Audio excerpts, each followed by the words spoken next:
to the unit, the Middle Ages. This unit elaborates the history and evolution of costumes spanning the Byzantine, early and late Middle Ages, as well as the Rajput and Mughal era. The unit comprises 4 modules. Each module has a final review section that invites you to reflect on what you have learned. Let us begin by looking at the Byzantine period. This module focuses on the Byzantine costume.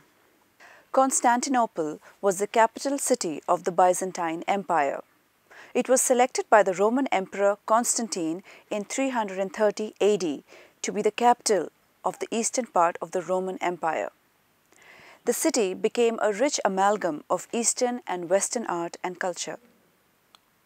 Byzantine was constantly at war with a series of enemies: the Persians, Arabs, Bulgars, Avars, Seljuks, Turks, and later Ottoman Turks. Even the Crusaders became enemies of the Byzantine Empire.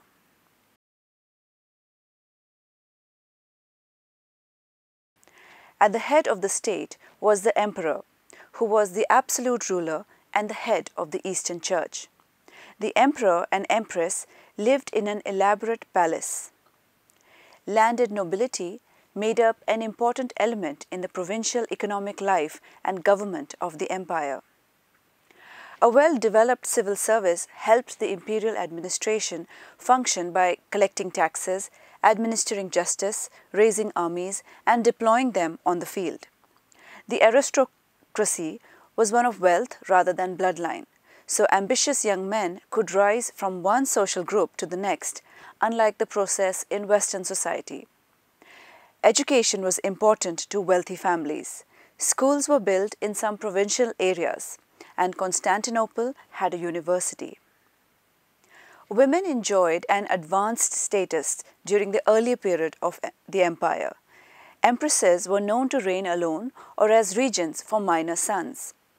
At the other end of the social scale were the slaves, both foreign captors and poor people who sold themselves into slavery in order to survive. The Byzantine Empire developed very detailed regulations about who wore what and when. Based on this and their status, individuals were assigned colors to wear. The city of Constantinople saw itself as a center for the preservation of the antique Greek and Roman culture. Writings and works of art were consciously preserved. Many of these treasures were destroyed when the Crusaders and Turks sacked the city. Most of the information on Byzantine comes from artwork. Artists decorated churches with mosaics. Other skills included carving of ivory and illumination, hand painting and lettering of manuscripts. Byzantine art displays a blending of classical and Middle Eastern motifs and forms of decorations. Most of the art of this period had a religious motive and often utilized traditional representation of people rather than realistic representations. In the early Byzantine tradition, artists began to depict evangelists in the classical costume worn in Rome of the 4th century. This convention persisted to the 8th and 9th century. Christ was depicted as a king and Mary as a queen. They were dressed in royal robes which symbolized their status. These stereotypes continued in use during the remainder of the Middle Ages and even beyond. For these reasons, depictions of religious scenes in Byzantine art must be evaluated carefully to ascertain whether figures are actually wearing costumes that are contemporary with the period in which the art was created. Fine textiles were worn in this period. Linen and wool were predominant fabrics. Knowledge of silk production gradually became known, and many cities started to produce silk for the Western world at a premium price. Brocades woven in Byzantine were specially desired. Often the designs used in the fabrics were Persian in origin. Christian fabrics were also depicted in complex woven patterns. When made into garments or wall hangings, these luxurious fabrics might be adorned with precious and semi-precious stones, small medallions of enamel, embroideries or appliques. Tunics could be either short, ending below the knee, or long, reaching to the ground. Some tunics were cut with sleeves fitted to the wrist. An outer tunic or dalmatic with shorter, fuller sleeves was worn over. It was worn with a belt. Short tunics usually had long sleeves, wider at the top and tapering to fit closely at the wrist.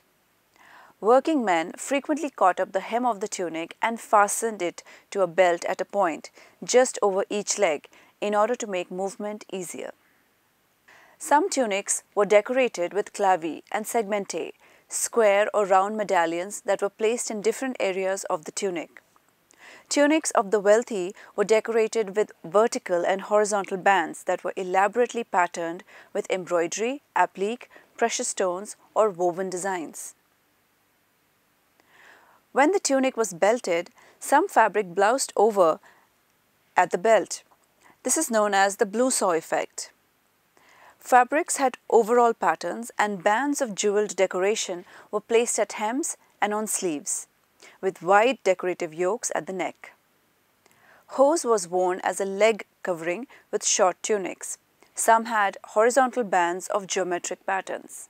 The pallium or lorum was a long, narrow, heavily jeweled scarf, possibly evolved from the toga with the folded bands that became part of the official signia of the emperor. Initially, it was draped up center, front around the shoulders, across the front of the body, and carried over one arm.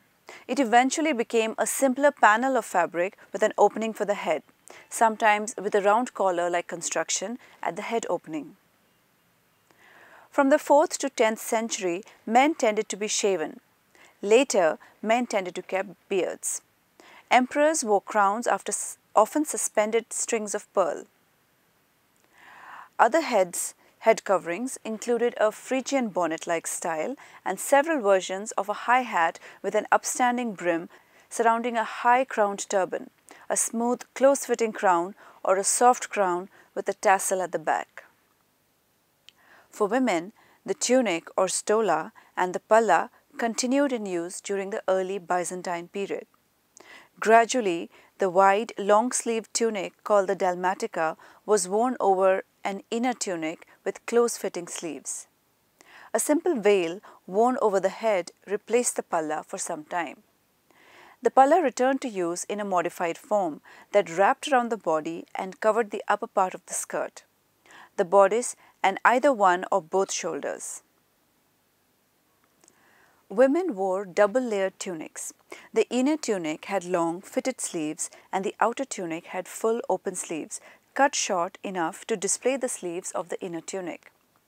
Noble and wealthy women wore garments of elaborately patterned fabrics that were also decorated with jewels. Women of this class also wore jeweled belts and collars. After 1000 AD, ornamentation of tunics increased.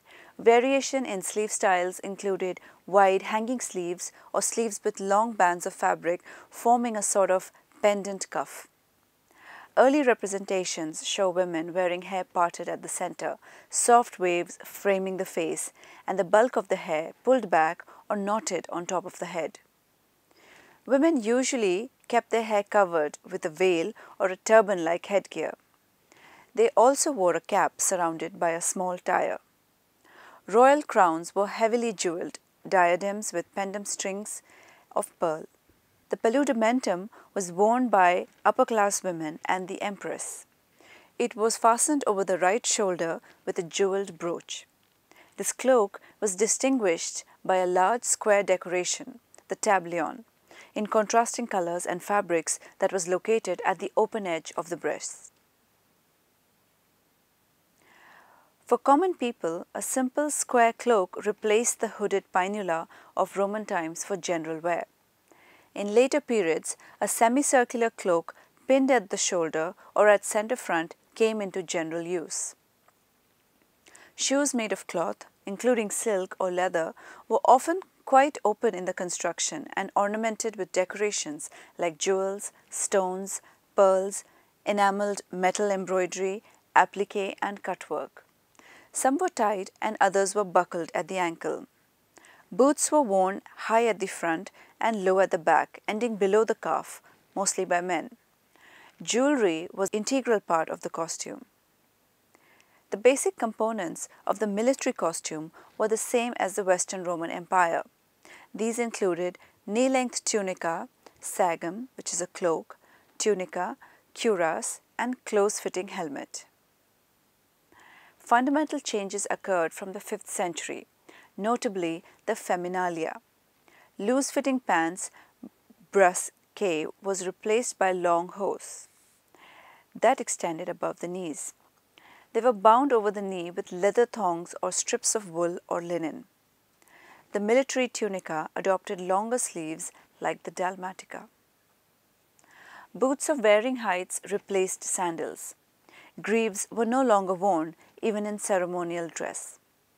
Imperial guards wore large gold torques around their necks to symbolize their dedication to the emperor and status as the emperor's personal bodyguards. Imperial guards also wore the squamata, a cuirass designed with a sheath of small metal scales attached to a leather or linen bodice. Ecclesiastical costume. Until the 5th century AD, biblical characters and church fathers were dressed in the same clothing as any other Roman of the day. A common representation of Christ was a shepherd carrying a lost lamb on his shoulders. Depictions of saints and apostles wear tunics of varying lengths and usually have a pallium draped about the shoulders. After Constantine established Christianity as the state religion, the church began to appropriate components of the imperial costume as priestly vestments. An ankle-length tunic of white linen with narrow, long sleeves called the alb was worn under the dalmatic, with huge sleeves also made of white linen or sometimes silk. There was a vertical length, single or double clavi of crimson or purple extending from the shoulder to the hemline. The same was repeated on the white dalmatic sleeves. The chasuble, a circular garment, was constructed from 2 semicircles or cut from single large piece of material. Each version with a hole in the center for the head was a more colorful and richly decorated garment. The outermost component of the priestly costume was the stole. It was a long strip of material, usually silk, draped around the shoulders in various ways. After the break of the Eastern and Western churches in the 11th century, the alb became the sticharion. The dalmatic became sakos with shortened sleeves and fuller girth, and the chasuble became the phenolin. The stole evolved into the omophorion, and epitrachelion was a later addition.